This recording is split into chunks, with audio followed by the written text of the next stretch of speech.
They said the boy was just another lost white child wandering too far into the wrong land, but the first time he opened his mouth by the fire he spoke a name no white man had ever learned, and the desert went still as if it remembered him before anyone else did. The dust hung low that evening, a dry copper light stretching across the red earth and the smell of sage drifting slow like an old memory. The Chiricahua camp moved quiet, not fearful, just watchful, the way people learn to breathe when the world has tried to take too much from them. Nita found him near the edge of a shallow creek no more than 10 feet across. His boot soaked, his small hands gripping something tight against his chest as if letting go would end him. He did not cry, not then, not when she knelt beside him, not when she offered water. He only looked at her with eyes that had seen something too large for a child, and when she asked his name he hesitated like the word belonged to someone else. Eli, he said finally, but it sounded borrowed, like a coat that did not quite fit. The others gathered by nightfall, shadows stretching long behind them. The boy sat near the fire, its light flickering across his pale face. Dust streaked along his cheeks, and in his hands he still held that small object, a carved piece of bone worn smooth by time. Nita watched the elders exchange glances, no anger, no welcome, just the weight of a question none of them wanted to ask. Why is he here? One man muttered, not to anyone in particular, and not expecting an answer. The wind shifted, carrying the distant echo of horses miles away. Settlers, maybe searching, maybe not. The boy tilted his head, listening not to the sound but to something beneath it, something older. His fingers tightened around the bone charm, and then it happened. He spoke a word, low and steady, the kind of word spoken only in ceremony, a name, Takoda. The fire cracked louder than it should have, and one of the older women sucked in a breath so sharp it cut the silence. No one had said that name in years, not since the warrior who carried it had fallen, far from this camp, far from any place a white child could have known. Nita leaned closer, her voice softer now. Where did you hear that? The boy blinked, confusion crossing his face like clouds over open land. I did not hear it, he said. I remember it. The men shifted uneasily, not out of fear but out of something deeper, the kind of discomfort that comes when the world refuses to stay in its proper shape. One of them stepped forward, his voice firm. The boy must be returned before sunrise. This is not his place. But Nita did not move. She kept her eyes on Eli, watching the way he held himself, not like a thief, not like a stray, but like someone carrying a burden too quiet to name. The firelight caught the charm in his hand, and for a moment it gleamed, revealing markings etched, deep lines that told a story of a man who had walked long distances and stood between danger and those who could not see it coming. Nita knew those markings. She had traced them once as a child when Takoda had returned from a journey and let the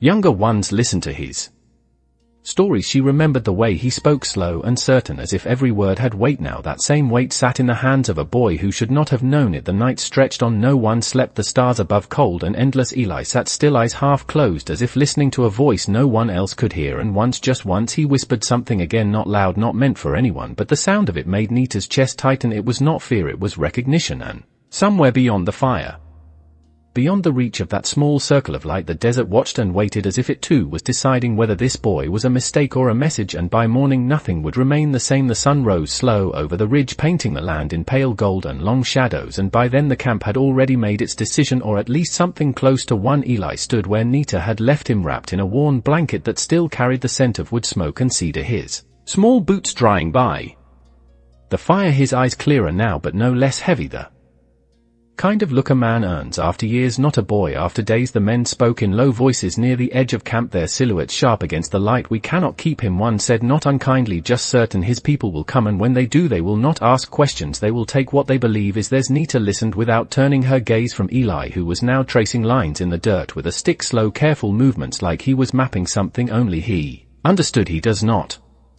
belong to them the way you think, she replied, her voice even. The man shook his head. That is not for us to decide. But the ground beneath Eli's hand began to take shape, circles, lines, symbols that mirrored the carvings on the bone charm, and when Nita stepped closer her breath caught, because what he was drawing was not random. It was a path, a route that curved through the hills and ended at a place she had only heard of in stories, a narrow canyon where water ran year-round, hidden from those who did not know how to look. Where did you learn this? She asked, kneeling beside him. Eli did not look up. I did not learn it, he said. I walked it. The word settled into the morning air like dust, and for a moment no one spoke. Even the men at the edge of camp had gone quiet. One of them approached, slower, now less certain. Show me, he said. Eli hesitated, then stood, brushing dirt from his hands. He looked toward the hills, squinting slightly as if aligning what he saw with something inside his memory. This way, he said, pointing not with urgency but with quiet confidence. They followed, not all of them, just a small group, Nita among them, the man who had spoken earlier and 2 others. The land shifted as they walked, the ground rising and falling in gentle waves, patches of dry grass giving way to stone, the air growing cooler as they moved deeper between the red cliffs. Eli did not rush, he moved at a steady pace, counting steps under his breath. Once he stopped, placing his hand against a rock face, closing his eyes for a brief moment before continuing as if listening for permission. When they reached the canyon, it was exactly as he had drawn, narrow walls rising on either side, a thin stream cutting through the center, clear and constant. Nita felt something settle inside her, not surprise, not fear, but a quiet understanding that whatever this was, it was not meant to harm. The man beside her crouched, touching the water, then looking back at Eli. His expression changed, not softened, just shifted. "You have been here before," he said. Eli shook his head slowly. "Not like this," he answered, and that was the moment the question changed shape. It was no longer about whether the boy should stay or go, but about what he carried and why it had come to them in the form of a child. Nita stepped closer, placing her hand gently on his shoulder. "You are safe here," she said, not as a promise but as a choice, and Eli looked up at her for the first time with something that resembled relief, not full, not complete, but enough and far off beyond the hills, unseen but not, and felt a line was beginning to form between 2 worlds that had long refused to meet, and at its center stood a boy who did not yet understand that he was the bridge.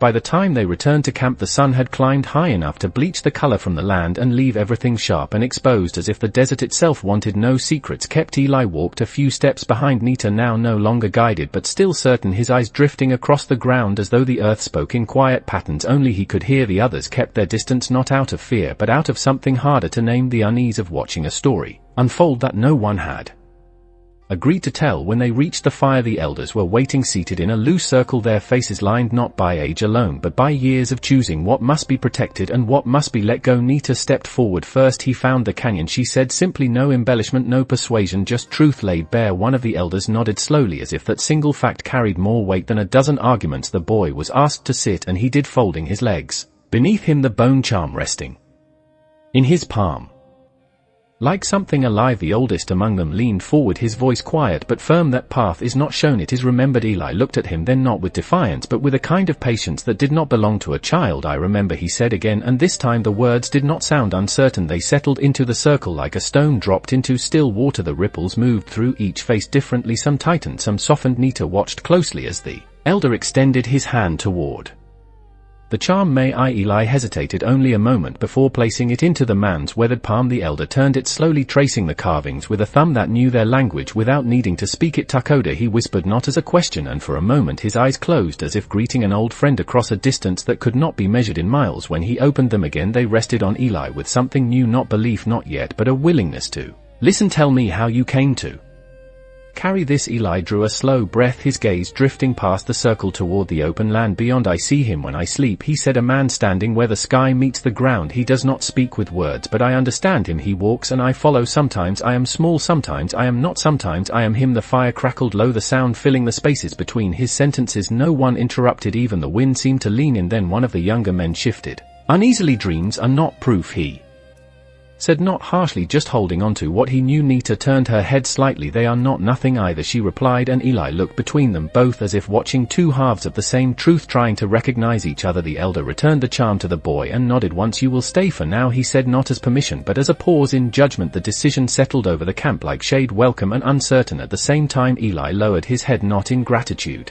not exactly, but in understanding, as if he knew that belonging here would not come from words. The day moved on slowly, the rhythm of camp life continuing with a careful distance woven through it. Eli followed Nita as she gathered water from the stream. He carried a small bucket, no more than a gallon, its metal sides catching the light. Each step measured, each movement watched by eyes that pretended not to look. "You walk like someone older," she said after a while. Eli glanced at her. "I feel older," he answered, and there was no pride in it, only fact. She studied him for a moment, then gestured toward a flat stone. "Sit." He did, and she knelt across from him, placing a small pouch between them, herbs crushed and tied with thin string. She worked in silence for a time, letting it stretch until it felt natural. "Tell me about the man," she said without looking up. Eli touched the charm lightly. "He does not belong to me," he said. "I think I belong to him." Nita paused, her hand stilling on the pouch. "Why?" Eli looked toward the hills again. "Because he stayed when he could have left." The answer came simple, but it carried something heavy beneath it. Nita nodded slowly, as if that single sentence had filled in pieces she had not realized were missing, and in that moment the boy was no longer just a question, he was a mirror reflecting choices made long before he was born. Back in camp, a shadow moved along the ridge, distant but deliberate, a line of riders not close enough to threaten but near enough to be noticed. One of the men stood watching them, his posture tightening just enough to signal what might come next. The space between two worlds was narrowing, not with noise, not with force, but with the quiet certainty that sooner or later they would have to face each other, and when they did, the boy sitting by the stream would not be able to remain unseen. The riders did not approach that day. They lingered along the ridge like a thought not yet spoken, their figures small against the sky but steady enough to remind everyone watching that distance does not mean absence. By late afternoon the light turned softer, shadows stretching long across the ground as the camp settled into its evening rhythm. Fires were lit, low voices returned, and for a moment it almost felt like the world had decided to wait. Eli sat near the edge of the firelight, turning the bone charm between his fingers, the grooves catching the glow and giving it back in quiet flashes. Nita joined him without a word, placing a small cup of water beside him. He accepted it with a nod, his movements careful, like he was learning how to belong to his own body again. The elder who had spoken earlier approached slowly, lowering himself onto a nearby stone with the kind of patience that comes from knowing time will answer what people cannot. You said he stayed when he could have left. The elder began, his eyes resting on the fire, not on the boy. Eli nodded. He looked at me once, he said, and I knew he was tired, but he did not move away. The elder's gaze shifted, then meeting Eli's face. And what did he protect? Eli thought for a moment, his brow tightening, not in confusion but in effort, as if reaching through something thick and unseen. People, he said, but not just his own. The words hung there, fragile and strong at the same time. The elder leaned back slightly, the firelight tracing the lines of his face. That is a hard thing for a man to do, he said, and an even harder thing for others to understand. Nita watched the exchange in silence, her hands folded loosely in her lap. She could feel the shift, not loud, not dramatic, but real. The boy was no longer just a stranger, he was becoming a question that everyone had to answer for themselves. As the night deepened, the stars returned one by one, cold and clear. Eli's eyes followed them, tracing patterns that did not belong to maps or stories he had been told. Nita noticed the way his lips moved slightly, as if repeating something under his breath. What do you hear? She asked quietly. Eli did not look at her. Footsteps, he said, not on the ground but inside, like someone walking where I cannot see. The elder nodded once, as if that made a kind of sense that did not need explaining. Then listen well, he said, because sometimes what we carry is not meant to guide us but to remind us who we must become. The fire burned lower, the camp growing still around them, and beyond the reach of that small circle of light the riders remained on the ridge, waiting not with impatience but with purpose. And somewhere between the quiet of the camp and the silence of the hills a line was being drawn, not by hands, not by words, but by the choices that had yet to be made. And at its center sat a boy who was beginning to understand that being seen by two worlds meant he might have to teach them how to see each other. Morning came with a thin layer of dust drifting across the camp like a veil that did not quite settle and did not quite leave, and the riders on the ridge were still there, not closer, not farther, just present enough to press on every quiet thought. Eli woke before the others, sitting near the edge of the fire pit where the coals still held a faint red glow, his hands resting open on his knees, the bone charm lying between them as if it had chosen its place rather than been set there. Nita watched from a distance for a moment before walking over, the ground cool beneath her steps, the air carrying that early stillness where even the birds had not yet decided to speak. You did not sleep, she said. Eli shook his head slowly. I walked again, he replied, not with his feet but here. He touched his chest lightly. Nita lowered herself beside him. What did you see? Eli looked toward the ridge where the riders stood like marks against the sky. I saw a line, he said. One side did not know the other, and both were afraid of what they imagined. The line grew because no one stepped across it. Nita followed his gaze, the riders unmoving, the distance between them and the camp feeling smaller than it was. They are looking for you, she said quietly. Eli considered that, then nodded. Maybe, but not for the reason they think. The camp began to stir behind them, low voices, the sound of water being poured, the soft rhythm of life continuing because it must. The elder approached again, his presence steady as ever. The riders have not left, he said. No one asked what that meant. They all understood. Distance could close quickly when fear was given time to grow. Eli stood then, brushing the dust from his clothes, his small frame straightening in a way that did not match his years. They will come, he said simply. The elder studied him, and when they do. Eli hesitated only a moment before answering. Then someone must not be afraid. The words were not loud, but they settled over the three of them like a truth that did not need to be raised. Nita felt something tighten in her chest, not fear, not exactly, but the weight of what that would require as the sun climbed higher. A decision formed, not spoken all at once but shaped by small actions. Eli was given water, fresh Bred a place by the fire, not at the center but not at the edge either, a place between, as if the camp itself recognized what he had become. By midday the riders shifted closer, not enough to enter but enough to be seen clearly. Hats low, shoulders squared, the kind of posture that carried expectation without words. One of the younger men in camp moved to gather others, but the elder raised a hand. Not yet, he said, and that pause held the moment in place. Eli stepped forward, then just a few feet beyond the firelight Nita rose with him, her presence beside him quiet but firm. You do not have to do this, she said. Eli looked up at her, his expression calm in a way that made her breath catch. I think I already did, he replied. The bone charm rested in his palm again, the carvings warm from his skin. The riders stopped at a distance no more than 30 yards, the space between them filled with heat and silence. One of the men lifted his chin slightly as if to call out, but Eli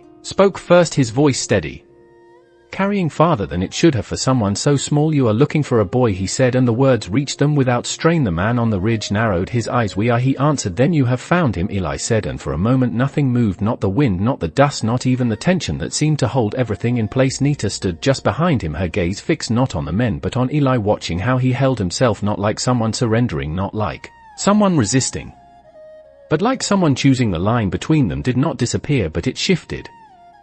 Something in the way it was seen. The man on the ridge glanced past Eli toward the camp, then back again. You should come with us, he said, not unkindly, just certain. Eli tilted his head slightly and asked why. The question was simple, but it carried weight. The man hesitated, not because he lacked an answer, but because the answer did not feel complete. You belong with your own, he said finally. Eli looked down at the charm, then back up at the man. I am trying to understand who that is, he replied, and the honesty of it moved through the space between them like a quiet wind, not strong enough to break anything but enough to be felt. The elder stepped forward, then not past Eli but beside him, his voice calm. The boy is here, he said, and he is listening. The man on the ridge held his gaze for a long moment, then nodded once, not agreement, not refusal, just recognition that this would not be decided quickly. The riders did not leave, but they did not advance either, and in that held moment something changed, not in the land, not in the sky, but in the space between people where decisions are made without being spoken. And for the first time since he had arrived, Eli did not look lost. He looked like someone standing exactly where he was meant to be, even if the path ahead had not yet revealed itself. The afternoon stretched long and quiet, the riders remaining at their distance like a question that refused to fade, and within the camp the air shifted, not tense, not calm, but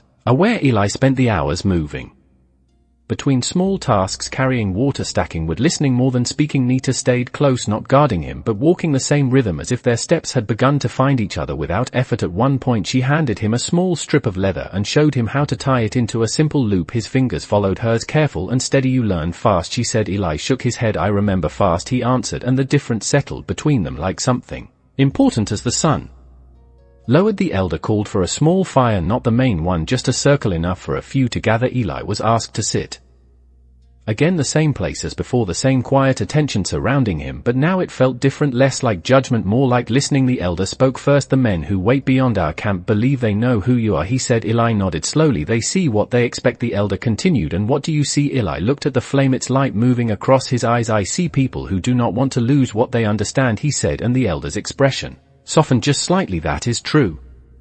For many the silence that followed was not empty, it held the weight of what came next. Nita leaned forward, then her voice gentle but firm. If they ask you to go, will you? Eli did not answer right away. He looked at the charm, turning it once in his hand, then setting it down between them like a marker. I will go where I am needed, he said finally, and the words carried a quiet resolve that did not belong to a child. Nita felt the answer more than she heard it, and something inside her shifted, not pulling him closer, not pushing him away, but accepting that he was not hers to keep. As the light faded and the first stars returned, a soft sound drifted from beyond the ridge, not a call, not a signal, just the distant movement of horses adjusting in place. The man who had spoken earlier in the day approached the edge of camp again, stopping at the same distance. His voice carried, this time not loud but clear enough to reach. We will come again at first light, he said, and though it was spoken as a statement, it felt like an invitation. The elder nodded once. We will be here, he replied, and with that the line between them held, not broken, not hardened, just present. Eli watched the exchange without speaking, his gaze moving from one side to the other as if measuring something that could not be seen. Nita touched his shoulder lightly. You are quiet, she said. Eli looked at her then, and for the first time there was something like uncertainty in his eyes, not fear, not confusion, just the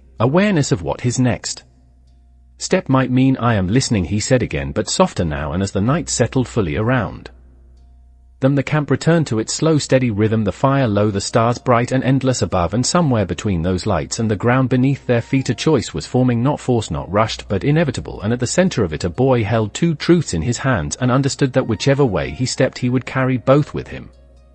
Dawn did not arrive all at once. It crept in along the edges of the hills, a pale line of light stretching across the horizon as if the world itself was holding its breath and waiting. Eli stood before the others were fully awake, his eyes fixed on that thin line where darkness gave way to something softer. The bone charm rested in his hand, warm from the night, as if it had not forgotten the fire. Nita approached quietly, her footsteps barely stirring the dust. You feel it too, she said. Eli nodded.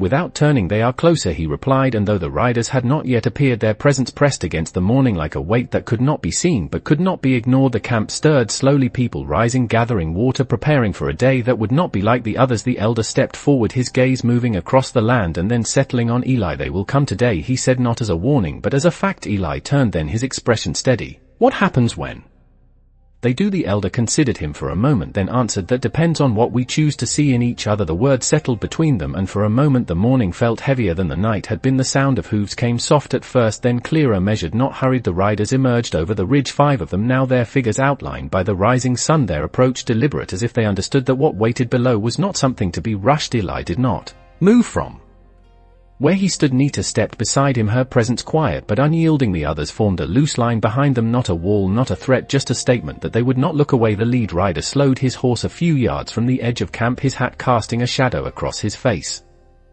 His voice carried calm and even. We came as we said we would. The elder nodded. Once you did. And for a moment no one spoke. The distance between them filled with more than space. It held history, it held stories told and untold, it held every reason they had ever been taught not to trust one another. Eli stepped forward, then just enough to stand clearly between both sides, his small figure framed by the rising light. You are still looking for a boy, he said. The rider studied him closely. We are, and you still have not answered. Why, you ask? Why, he said. Because the answer matters, Eli replied. The man shifted slightly in his saddle, not uncomfortable but aware that this conversation was not unfolding the way he expected. We believe he was taken, he said, and we believe he should be returned. Eli listened carefully, then nodded. Once you believe that because you did not see what happened, he said, and the quiet certainty in his voice carried farther than any raised tone. The rider frowned slightly. What did happen? Eli hesitated, not because he did not know but because he understood the weight of saying it out loud. Someone stayed, he said, someone who could have walked away but did not. The words drifted through the space between them, not accusing, not defending, just present. The rider's gaze flickered for a moment as if something in that answer touched a place he had not intended to revisit. Nita watched him closely, seeing the shift not in his posture but in his eyes, the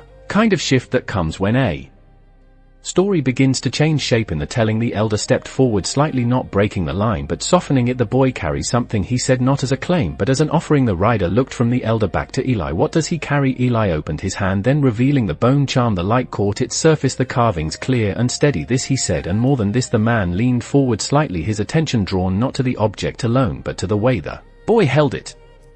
With care, not possession. Where did you get it? He asked. Eli met his gaze. I was given it, he said, not with hands. The answer lingered there, difficult to accept but harder to dismiss. The wind moved softly between them, carrying the scent of dry grass and distant water, and for a moment it felt as if the land itself was listening, waiting to see which way the next word would fall. The rider straightened slowly, his expression less certain now, not because he doubted what he saw but because he could not fit it into what he believed. We did not come to argue, he said finally. Eli nodded. Neither did we, and in that shared understanding something shifted, not resolved, not finished, but opened just enough for a different path to exist between them. The light climbed higher, and with it the tension did not break but it changed shape, becoming something quieter, something that asked more than it demanded. Eli remained where he stood, the bone charm resting against his palm, the lines of it catching the sun in brief flashes like signals sent without sound. The rider dismounted, then his boots touching the ground with a measured calm that matched his voice. He removed his hat not as a gesture of surrender but as one of respect. For the moment we were told a boy was lost, he said, and that he might be in danger. Eli listened without moving. I was lost, he answered, and I was found. The man studied him carefully. And by who? Eli turned his head slightly toward Nita and the others, not pointing, not separating, just acknowledging. By those who chose to see me. The word settled into the air between them, and something in the rider's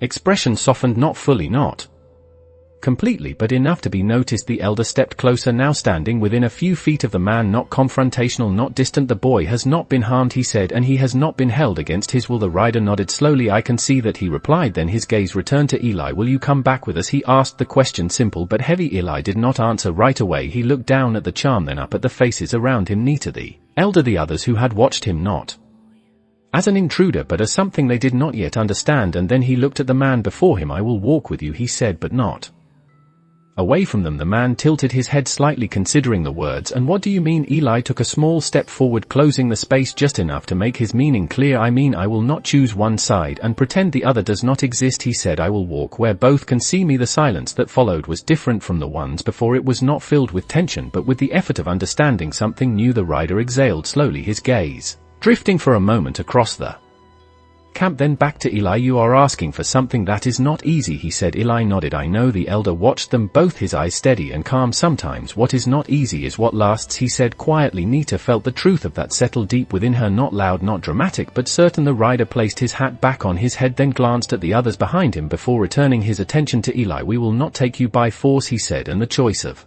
words mattered more than anything else that had been spoken. Eli inclined his head slightly. And we will not hide, he replied, and with that the space between them changed again, not closed, not erased, but shared in a way it had not been before. The riders remained a little longer, speaking quietly with the elder, exchanging words that did not need to be heard to be understood, and when they finally turned to leave they did so without urgency, without finality, as if they knew this was not an ending but the beginning of something that would take time. Eli stood watching them go, the charm resting against his chest, the morning now fully grown into day, and beside him Nita did not speak. She only stood with him in that quiet space where two worlds had not yet become one but had taken their first step toward seeing each other clearly. The camp did not return to what it had been, and no one expected it to. The air carried something quieter now, not peace, not yet, but the absence of certainty that once divided everything so cleanly. Eli spent that afternoon near the stream, the same place where Nita had first found him, the water moving steady over smooth stones, reflecting a sky that seemed too wide for the questions that now lived beneath it. He sat with his boots just inches from the edge, watching the current as if it might carry answers from somewhere beyond sight. Nita approached with a slow step, her shadow stretching beside his. You chose your words carefully this morning, she said. Eli nodded, still watching the water. I did not choose them, he answered. They were already there. Nita lowered herself beside him, the cool air near the stream brushing against her skin like a reminder that not everything needed to be understood to be felt. Do you know what will happen next, she asked. Eli tilted his head slightly, not in doubt but in thought. I think they will come back, he said. Not with horses, not like before. She followed his gaze, the water shifting around a small stone. And what will they bring? Eli finally looked at her. Something they have not carried before. The answer was quiet, but it lingered between them as if the land itself had heard it. The sun moved lower, the light softening into long amber lines across the canyon walls, and back in camp the others moved with a different rhythm, not guarded, not relaxed, but aware of each moment as if it mattered more now. The elder watched from a distance, his hands resting on his knees, his gaze following Eli with the patience of someone who understood that some things unfold only when left alone. As evening approached, Eli stood slowly brushing the dust from his clothes, the bone charm hanging now from a simple cord around his neck. It rested against his chest, rising and falling with each breath as if it had found its place. Nita walked with him back toward the fire, neither speaking, both listening to the quiet sounds of the camp settling into night. When they reached the circle the elder looked up. You feel it, he said. Eli nodded. Yes. The elder studied him for a moment, then asked, what does it ask of you? Eli did not answer right away. He looked at the faces around him, the people who had not claimed him but had not turned him away either. It asks me to stay where I am, he said finally, even when it would be easier to step aside. The elder gave a slow nod. That is not a simple thing. The fire crackled low, the flame steady and contained, casting a warm light that did not reach too far into the darkness beyond. Nita sat across from Eli, her eyes reflecting that same glow. Do you ever wish it was simpler, she asked. Eli smiled faintly, not with joy but with understanding. I think it was simpler before I knew, he said, and now I cannot pretend I do not. As the stars returned above them, the world felt both larger and more fragile, like something held together by choices rather than certainty. A soft sound came again from beyond the ridge, not the movement of many horses this time, but a single one, slow and unhurried. The elder lifted his gaze. Nita turned slightly, and Eli did not move at all. The figure appeared gradually descending the slope alone, his posture different from before, not guarded, not distant, but open in a way that had not been seen earlier. He stopped at the same place as before, a few yards from the edge of camp, but this time he did not wait to be addressed. He removed his hat and held it at his side, his voice carrying without force. I came alone, he said, and the simplicity of it shifted something in the air. The elder inclined his head. We can see that the man took a small step forward, not enough to cross into the camp, but enough to close the distance between strangers. And something else. I have been thinking about what the boy said, he continued, and I believe there is more to understand. Eli stepped forward, then, not meeting him, Halfway but standing where he had always stood between both sides, the man looked at him directly. "What is it you remember?" he asked. Eli touched the charm lightly, then let his hand fall. "I remember a man who did not ask who belonged where, he only saw who needed him." The word settled into the quiet evening, and for a moment the man said nothing. His gaze lowered briefly as if searching through something he had not visited in a long time. When he looked up again there was a change, not large, not obvious, but real. "My father used to say something like that," he admitted, not to defend it, not to argue, just to place it there. Eli nodded as if that mattered more than agreement. "Then maybe you already know." The man exhaled slowly, the tension in his shoulders easing just enough to be seen. "I do not know everything," he said, "but I know I do not want to stand on the wrong side of it." The elder watched closely, the firelight catching the lines of his face. "Then step where you can see clearly," he said. The man glanced toward the camp, then back to Eli. "I cannot stay," he said, "but I can listen." Eli nodded. "That is where it begins." The man placed his hat back on his head, but he did not turn away right away. He looked once more at Eli, then at Nita and the others, as if committing the moment to something deeper than memory. When he finally left, it was not with distance but with intention, and the space he left behind did not feel empty. It felt open, like a door that had been closed for too long and now stood just slightly ajar. The night deepened, and with it came a stillness that felt different from the ones before, not heavy, not uncertain, but steady, like the land had accepted what had begun. Eli remained by the fire long after most had gone to rest, the glow low and warm against his face, the bone charm resting against his chest. Nita sat nearby, her hands loosely folded, her gaze drifting between the flames. "And the boy, you changed something today," she said softly. Eli shook his head. "I think it was already changing," he replied. "I just stood where it could be seen." Nita considered that,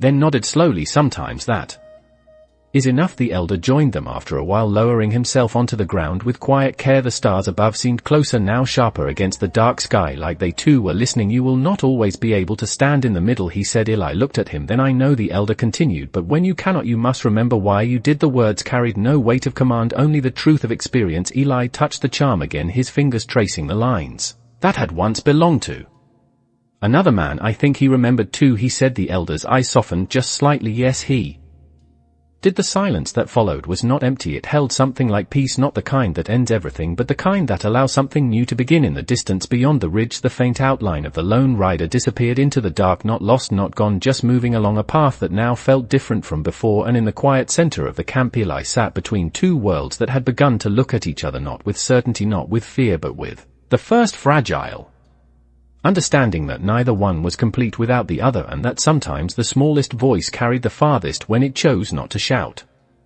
The next morning arrived without announcement. No rider on the ridge, no distant sound of hooves, just the wide open sky stretching pale and endless above the land, as if something had quietly stepped aside during the night and left room for what came next. Eli stood at the edge of camp facing the hills, the bone charm resting still against his chest, but now it seemed lighter, not because it had lost meaning, but because it no longer carried it alone. Nita approached from behind, her steps slow, deliberate. "You are different," she said. Eli did not turn. "I think I understand something I did not before," he replied. "And what is that?" Nita asked. He paused, then answered, "That I do not have to carry him the way I thought I did." Nita stepped beside him, her gaze following his toward the open land. "What changed?" Eli touched the charm lightly. "He is not asking me to be him," he said. "He is asking me to remember why he stayed." The word settled into the morning air with a quiet certainty, the kind that does not need to prove itself. Behind them the camp moved with a softer rhythm, not cautious, not uncertain, but grounded, as if something had taken root overnight. The elder joined them after a while, his eyes resting first on Eli, then on the horizon. "They did not return," he said. Eli nodded. "They will not come the same way again." The elder studied him for a moment, then asked, "Will you?" Eli took a breath, slow, steady. "I will go to them, but not as someone taken." The elder's expression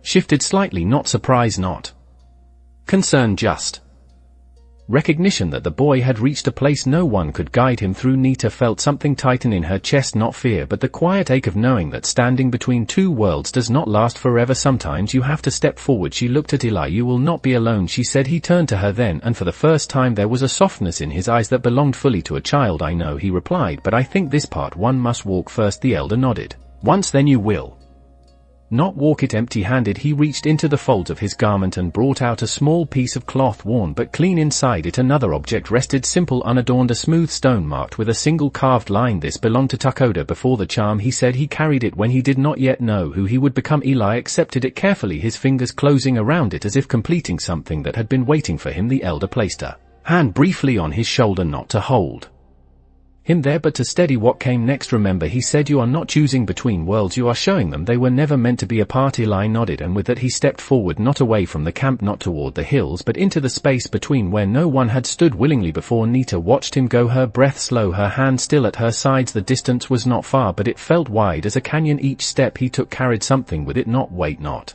fear, but purpose. The land around him seemed to quiet, as if listening again, as if recognizing the same presence that had once walked it in another form. When he reached the rise where the riders had stood the day before, he stopped, the wind moving lightly across his face, the scent of dry grass and distant water mingling in the air. He closed his eyes for a moment, not to remember but to feel, and when he opened them again he was no longer looking for direction, he was ready to give it. Somewhere beyond the ridge a figure appeared, not alone this time, but not many either. Two riders moving slowly, not as a show of force but as a meeting. They approached without hurry, their posture open, their hands visible. The man who had come alone before was among them, his gaze fixed on Eli as if he had been expecting to find him there. You came, he said. Eli nodded. So did you. The man drew his horse to a stop a few yards away, not crossing the invisible line that still existed but did not feel as sharp as before. We have been talking, he said. Eli tilted his head slightly about what the man glanced briefly at his companion, then back about whether we have been looking at things the wrong way. Eli listened, then answered, sometimes the wrong way is the only way we have been shown. The man gave a small nod. That might be true, but it does not have to be the only one. The wind moved between them again, softer now, carrying something that felt less like distance and more like possibility. Eli stepped one pace closer, not enough to erase the line, but enough to stand where it could be crossed if both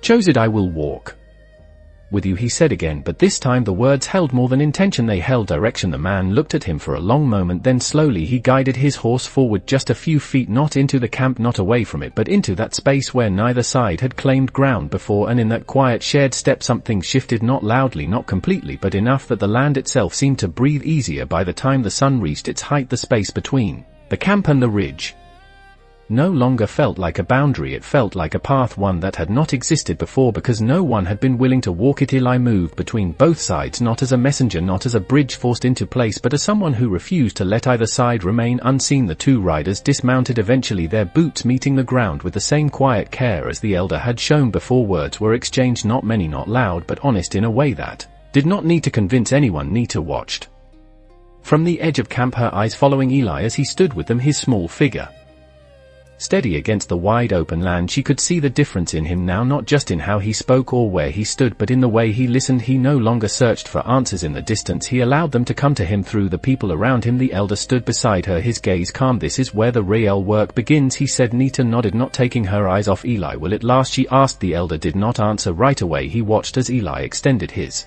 hand, not offering, not demanding, simply present, and after a moment the man across from him reached out as well, their hands meeting briefly, not as a symbol, not as a declaration, just as a choice. It will last as long as they remember this moment, the elder said quietly, not what was said but how it was said. The wind carried the sound of that small movement across the space between them, and for a moment it felt as if everything else had fallen away, the past, the fear, the stories told in anger and misunderstanding. None of it disappeared, but none of it held the same weight either. Eli stepped back after a time, the bone charm and the smooth stone resting together against his chest, no longer separate, no longer asking to be chosen between. He turned, then walking slowly back toward the camp, not leaving the others behind, but not staying either. When he reached Nita he did not speak, he simply stood beside her, and she understood without words that nothing had been resolved and yet everything had changed. The riders remained for a while longer, speaking with the elder, with the others, the conversation uneven at times, uncertain but real, and when they finally mounted again and turned toward the horizon, it was not with the feeling of retreat or victory, it was with the quiet understanding that they would return, not to take, not to claim, but to continue what had begun. Eli watched them until they disappeared into the distance, the sun high above, the land stretching wide and open around